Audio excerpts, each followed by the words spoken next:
Good evening, everyone, and welcome to Trauma Truth Thursday. I am so excited to be here this evening with all of you. For those of you that know me, good evening. To capture the moment, I think that looks like my beautiful Elder Lorraine.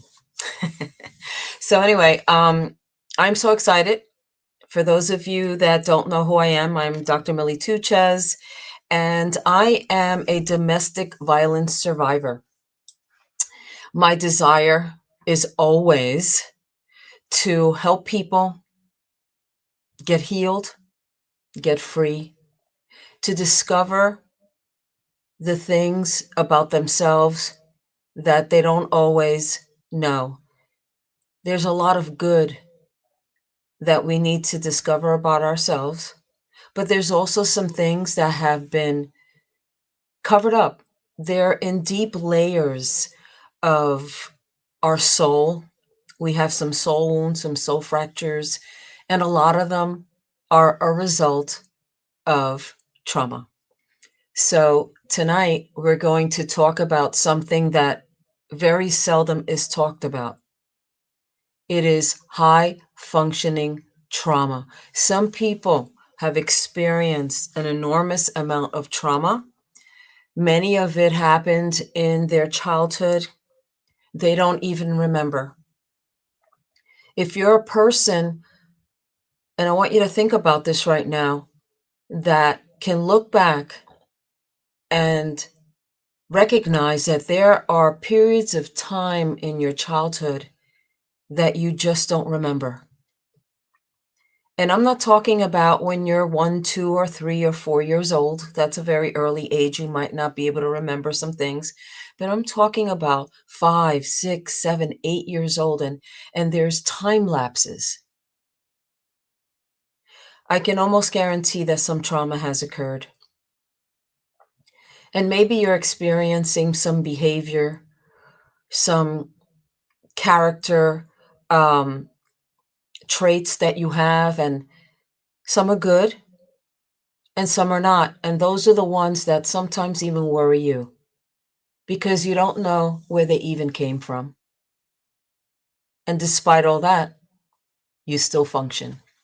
And some people are high functioning individuals who, because of the trauma that's been unresolved and unrecognized and not healed, are surviving. So tonight we're talking about when survival looks like strength. Again, my name is Dr. Millie Tuchez, and I am the founder of Connected for Purpose Coaching and Consulting.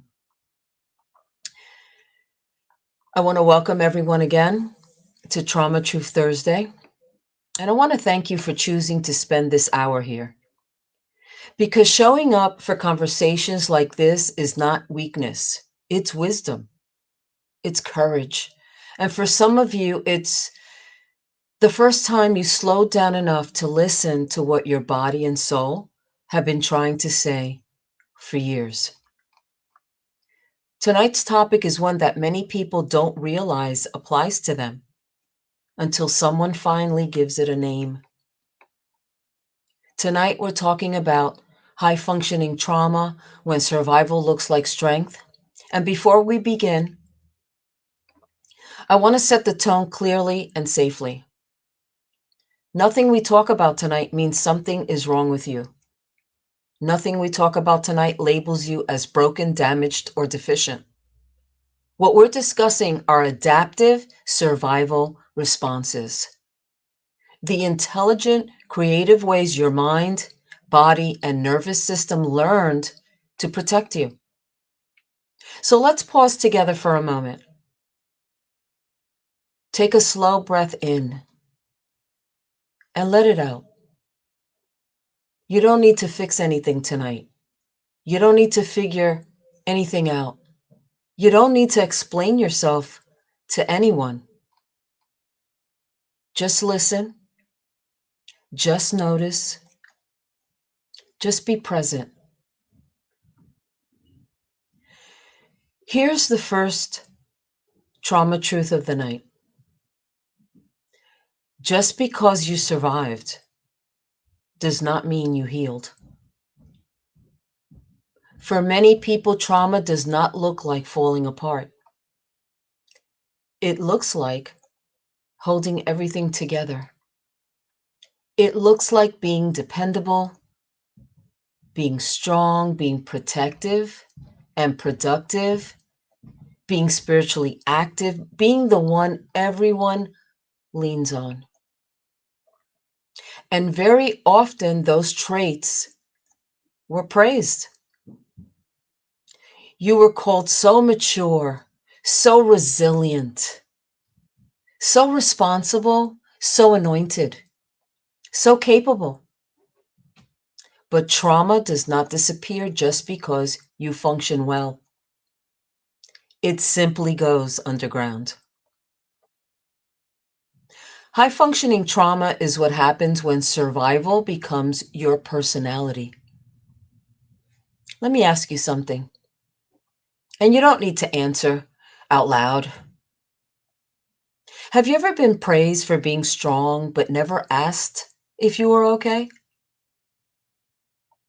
Do people rely on you, yet you don't know how to rely on anyone else? Are you calm in crisis, but anxious when life finally slows down? If so, stay with me. High functioning trauma develops when a person learns, often very early, that they must perform in order to be safe. Safe emotionally, safe relationally, safe spiritually, safe physically. The nervous system adapts. Instead of collapsing, it says, I'll stay alert, I'll stay useful, I'll stay in control, I won't need anyone. This is not a flaw. This is brilliant survival intelligence. Research shows, excuse me, that nearly 70% of adults worldwide experience at least one traumatic event in their lifetime. Others experience a number of traumatic events. Yet many never associate their current anxiety, their burnout, or emotional numbness with trauma because they're still functioning. They're still working. They're still parenting. They're still leading. They're still serving. But survival strategies were never meant to be permanent homes. What once protected you, listen to this carefully. What once protected you may now be imprisoning you. Many high functioning trauma survivors don't feel traumatized. They feel exhausted. They feel numb, restless, anxious, even disconnected, overwhelmed by small things. And they often feel guilty for feeling this way because on paper, life looks fine. I often hear people say, nothing that bad happened to me. So why do I feel like this? The question alone is a trauma response. Now, let's talk about what's happening in the body. High functioning trauma often lives in chronic fight or flight, even when nothing is wrong. The body's braced, the mind is scanning, the heart is guarded. And the nervous system doesn't ask, is this logical? It asks, is this familiar? Some people live primarily in fight, which is control, perfectionism, irritability. Some live in flight, busyness, overworking, constant distraction. Others live in freeze, overthinking, procrastination, emotional shutdown. And last but not least, some live in fawn, people pleasing, overgiving, self abandonment. Most high functioning trauma survivors rotate between all four. Here's a real life example many recognize. A woman who is calm during emergencies manages chaos well, leads effectively, but panics when she has nothing to do. A man who works relentlessly, provides faithfully, serves generously, but feels deeply uncomfortable with rest or emotional vulnerability. This is not character failure. Your body may still be preparing for danger even when your life is safe. That's not a failure of faith. That's not a lack of discipline. That is a nervous system that hasn't learned safety yet.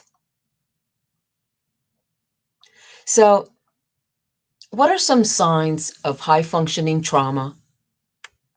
And what do they look like?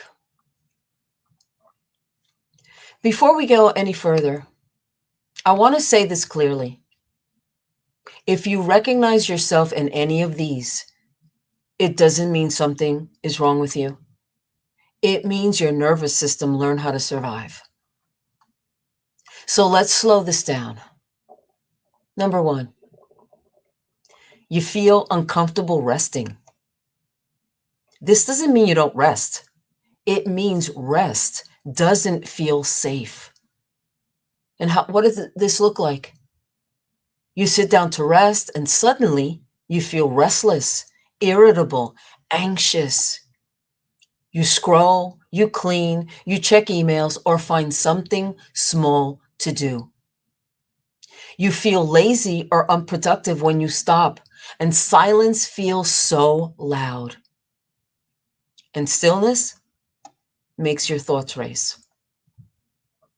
Many people say, I don't know how to just sit.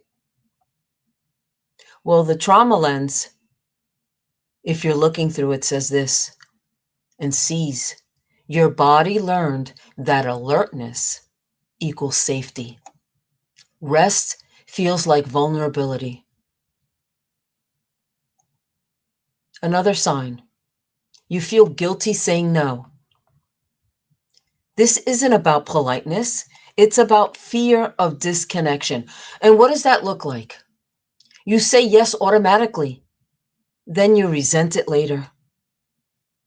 You explain or over justify your boundaries. You worry people will be disappointed, upset, or leave. You feel responsible for other people's emotions, and you override your needs to keep the peace. You might hear people say, high functioning ones, it's just easier if I do it myself. At some point, saying no may have felt unsafe or costly. So your nervous system learned self-abandonment equals belonging. Another sign of a high-functioning trauma, you equate worth with productivity. This is one of the most rewarded trauma responses in our culture. And what does that look like? You feel valuable when you're busy. You feel uneasy when you're not accomplishing something. You measure your day by output, not well-being. You struggle to enjoy things without earning them, and you feel behind even when you're doing well. Most people that show these signs will say, I just like to stay productive. But through the lens of trauma, productivity became proof of worth. And slowing down threatens identity. Another sign of high functioning trauma, you feel safest when you're in control. This isn't about being bossy. It's about predictability. And what this looks like is You have difficulty delegating. You get anxious when plans change. You feel tense when others take the lead. And you need to know what's coming next. You demonstrate over planning and or overthinking. Many people who are exhibiting this sign will say, if I don't handle it, it won't get done right. Through the lens of trauma, this looks like control once protected you from chaos, from disappointment or harm, and letting go feels like danger, not trust.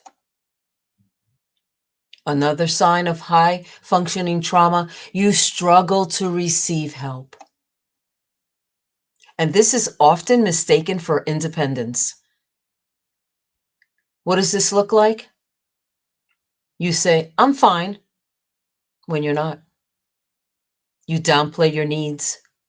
You feel awkward when someone helps you. You prefer giving to receiving, and you feel like a burden if you ask. Many people exhibiting this sign will say, I don't want to bother anyone. But looking through the lens of trauma, needing others may have led to disappointment, neglect, or rejection, so your nervous system learned, don't need, don't risk. The sixth sign of high functioning trauma. You intellectualize emotions instead of feeling them. This means you understand your emotions, but you don't really experience them fully. What does this look like? Explaining why you feel something instead of feeling it. Staying calm, logical, and composed during emotional moments. Talking about pain rather than from pain. Analyzing instead of expressing, and feeling disconnected from your own body. People exhibiting this sign will say something like, I know why I feel this way. I just don't feel it. Looking through the lens of trauma, emotions may not have been safe to feel or express. So your mind stepped in to manage what the body couldn't process alone. The seventh sign of high functioning trauma, you feel anxious when things calm. This one confuses most people. This looks like this. You feel uneasy when life is going well. Like you're thinking to yourself, this is too good to be true. Things are going too well. Something's going to happen. And you wait for something to go wrong. Peace feels suspicious. You self-create stress without realizing it. You feel more alive in crisis than in calm. Many people demonstrating this sign or exhibiting this sign will say, I don't trust when things are quiet. Through the lens of trauma, your nervous system was shaped in chaos. Calm feels unfamiliar, therefore, it's unsafe. Number 8, you're the strong one, but secretly tired of being strong. This is often the quietest grief. And what does this look like? Everyone sees you as capable. People come to you for advice, support, stability. You rarely let yourself fall apart. You feel unseen in your pain. You're exhausted, but you don't know how to stop. Many people exhibiting this sign will say, I don't have the luxury of falling apart. Through the lens of trauma, strength became survival. But survival is not the same as living. God bless you, Sister Stacy. Studies consistently show that high-achieving professionals, caregivers, leaders, and helpers experience high rates of anxiety, burnout, and emotional exhaustion, not because they're weak, but because their trauma responses are rewarded. Let me say this trauma truth again slowly. Hyper independence is not strength. It is often a trauma response. Strength without safety becomes self-abandonment. Healing is not about becoming less strong. It's about becoming safe enough to stop surviving. Now, let's take a few minutes to talk about where high-functioning trauma is formed. Because understanding the origin, it's not about revisiting pain. It's about reclaiming power. High-functioning trauma often begins in environments where the child had to adapt in order to belong, in order to survive, in order to stay emotionally safe. Not because caregivers were evil, not always because there was intentional harm, but because the environment could not meet the child where they were. Children don't question environments. They adjust to them.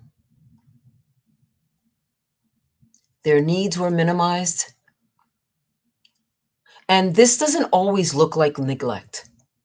Sometimes it sounds like, you're fine. Other people have it worse. Don't be so sensitive. You'll get over it. When needs are minimized, the child learns my needs are inconvenient. So they stop asking, they stop expecting, they stop trusting that anyone will come. That belief was formed to protect you from disappointment, not because your needs were wrong. And what was learned can be unlearned. Your needs didn't disappear. They simply went quiet. Quite often, across many cultures, emotions are unsafe. We're not allowed to exhibit our emotions. We're not allowed to cry. We're not allowed to feel pain. I've heard so many people say that. Even in emotional healing and deliverance sessions. I grew up in a household where we were not allowed to cry, show emotion, nothing. And in some environments, anger was punished, sadness was ignored, fear was mocked, joy was unpredictable. So the child learned feeling is dangerous. So they became calm. They became logical, composed, mature. But emotional suppression is not emotional regulation. It's survival. Your emotions are not a liability. They are signals waiting to be received safely. And healing doesn't mean flooding. It means learning that emotions can exist without consequence. Now, for many, chaos was normal. Chaos can look like addiction, mental illness, financial instability, unpredictable caregivers, constant tension, or crisis. When chaos is normal, the nervous system becomes hyper alert, and the child learns, if I stay ready, I'll be okay.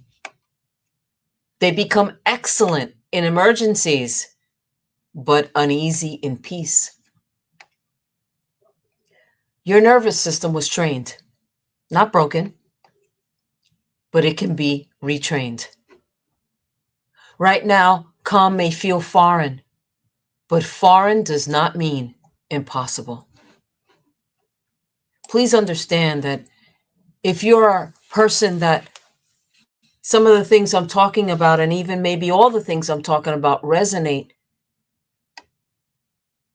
it doesn't mean that change can't come, healing can't come. There is hope. Now, for some people, and I was one of them, responsibility came too early. This is called parentification, when a child carries adult weight. Maybe you took care of siblings, mediated adult conflict, became the emotional support, learned to handle things. The child learned, I matter when I'm useful. So usefulness becomes identity. You were responsible because you were capable, but you were still a child. I remember just before I started high school, my mom had a nervous breakdown. And for a while, it was just me and her at that time. For a while, I had to take care of my mom. I had to make sure she was okay, but I was still going to school. I had a lot of responsibility at that time around the house, taking care of her, going to school. A lot of things were going on. I had to grow up right away at that moment in time. Healing allows you to lay down responsibilities that were never meant to be yours. Some of us had to grow up fast. And when childhood isn't safe, innocence becomes a liability. So you skipped stages. You matured early. You learned quickly. You didn't get to be. I'm going to say this again. If this resonates with you, this next thing I'm going to say, healing is available. You didn't get to be. You had to become.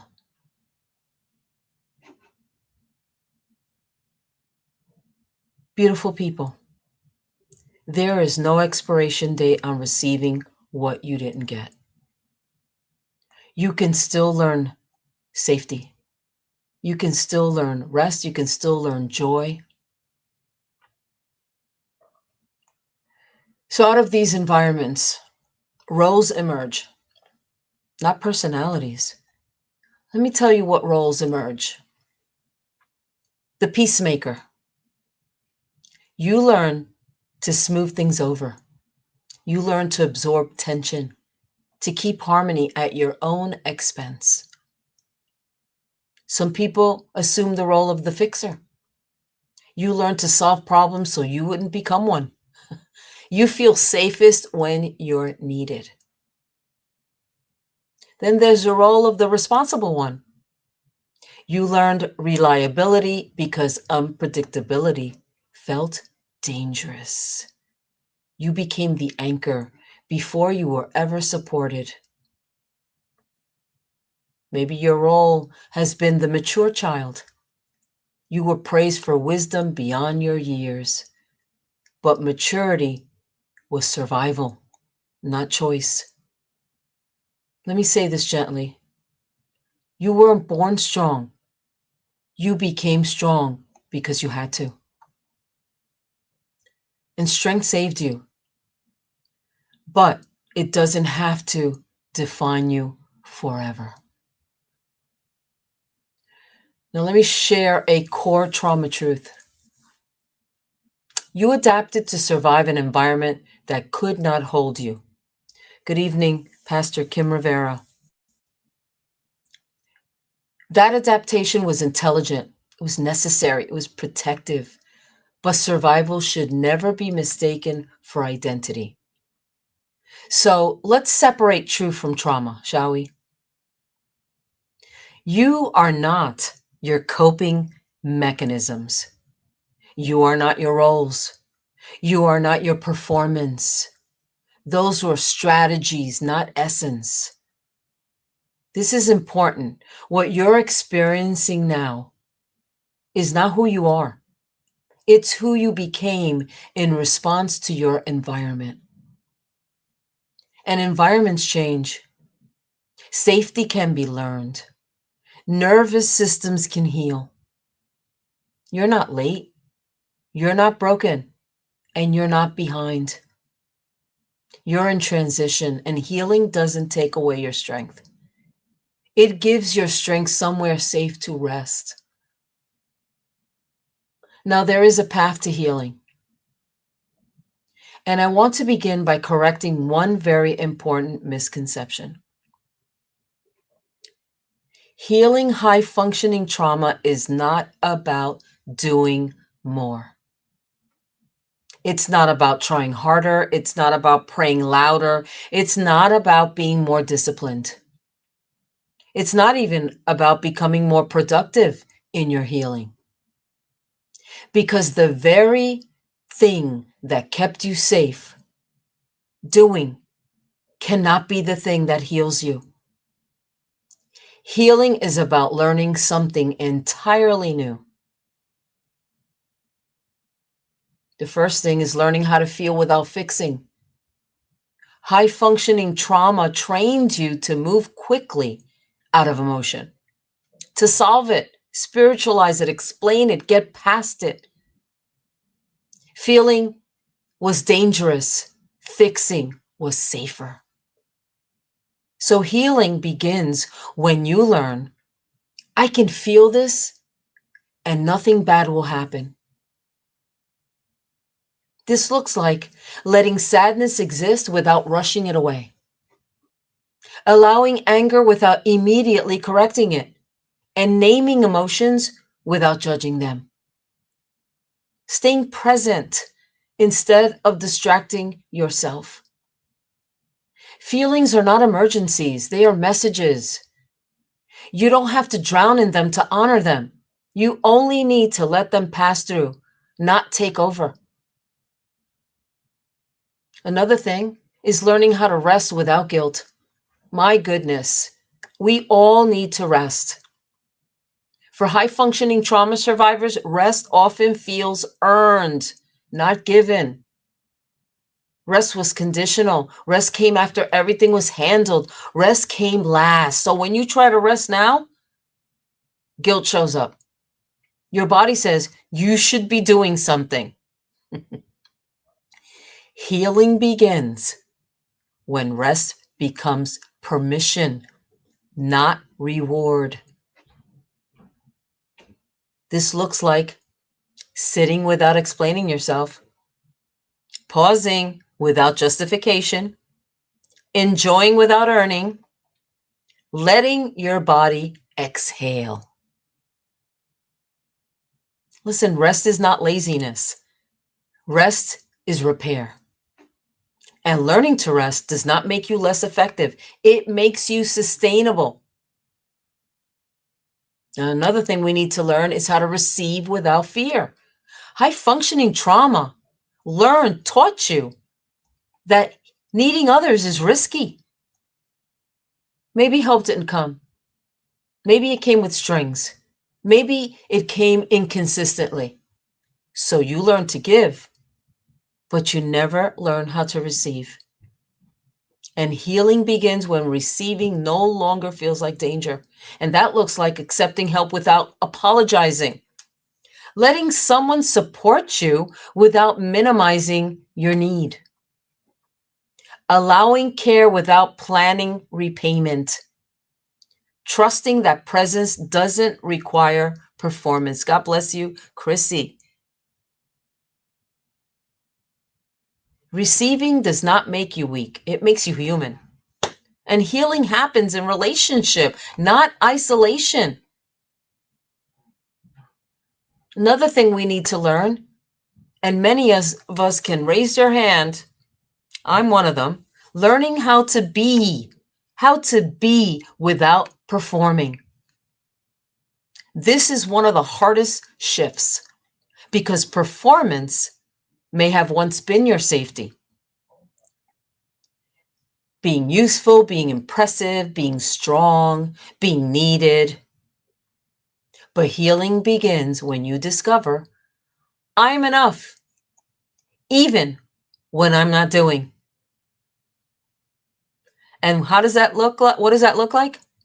Existing without proving, being present without producing, being valued for who you are, not what you bring. You were never meant to earn your worth. Your value was never attached to output. It was inherent. Healing begins when the nervous system learns one simple truth. I'm safe now. Not all at once, not overnight, not perfectly. Safety is learned in layers. And this is important to hear. Healing will often feel unfamiliar because peace can be and feel threatening to a body trained for survival. Calm may even feel boring, and stillness may even feel uneasy, and silence may feel very loud. That doesn't mean something is wrong. It means your body is learning something new. So how do we honor that process? This is a slow work. It's a sacred work. It's a brave work. And slow does not mean stuck. It means integrated. You didn't learn survival overnight. And so you're not going to unlearn it overnight either. But every moment of awareness requires safety. Every moment of compassion softens protection. And every moment of rest teaches your body a new language. Now, I want to say the following clearly. You don't have to do this alone.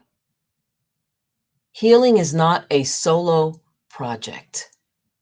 It is not meant to be carried in isolation. Safe supports matters. Trauma-informed guidance matters. Compassionate community matters because trauma happens in relationship and healing does too. And here's some final encouragement. You are not failing at healing. You are learning safety. And safety changes everything.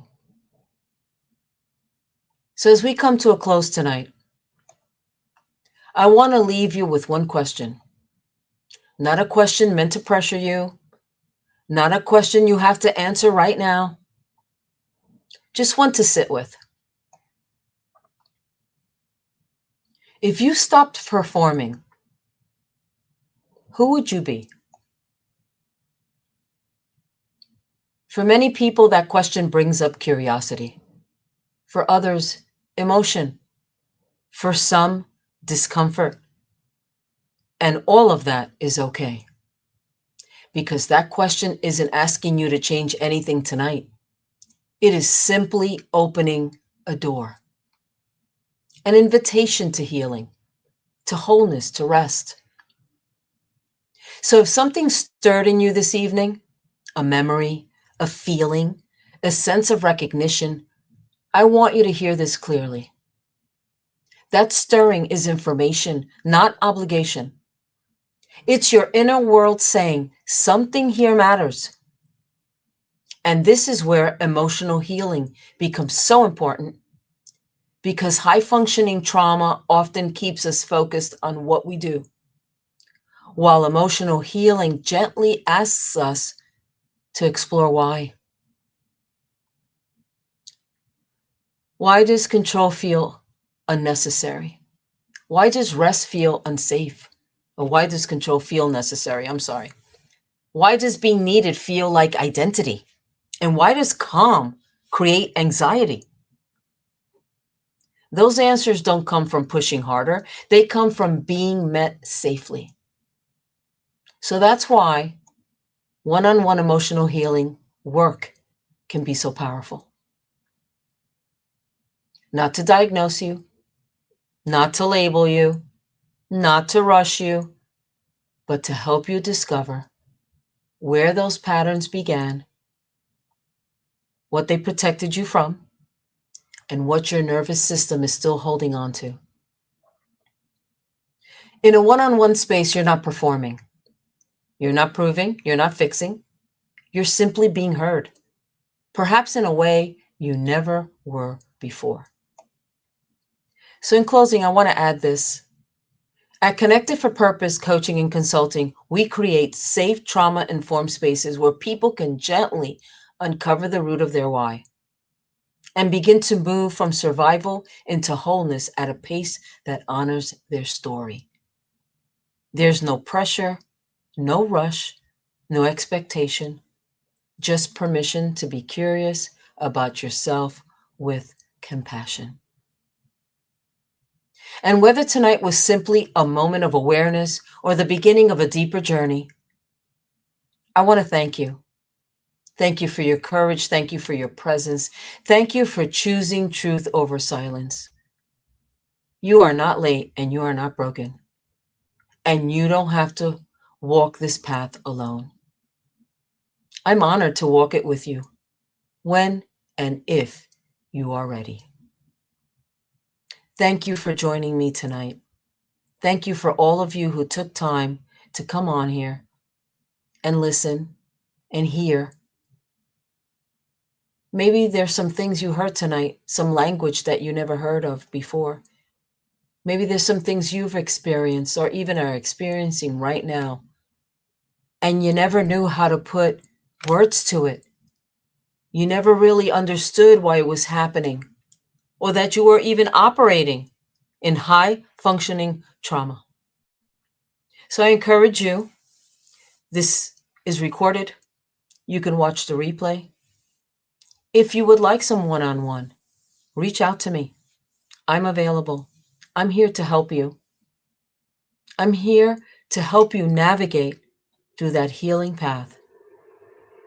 Thank you for joining. God bless each and every one of you.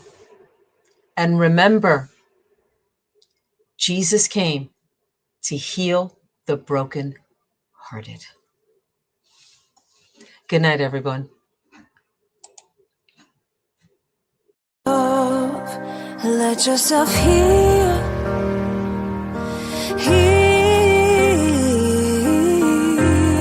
It's easy to feel. Let yourself heal.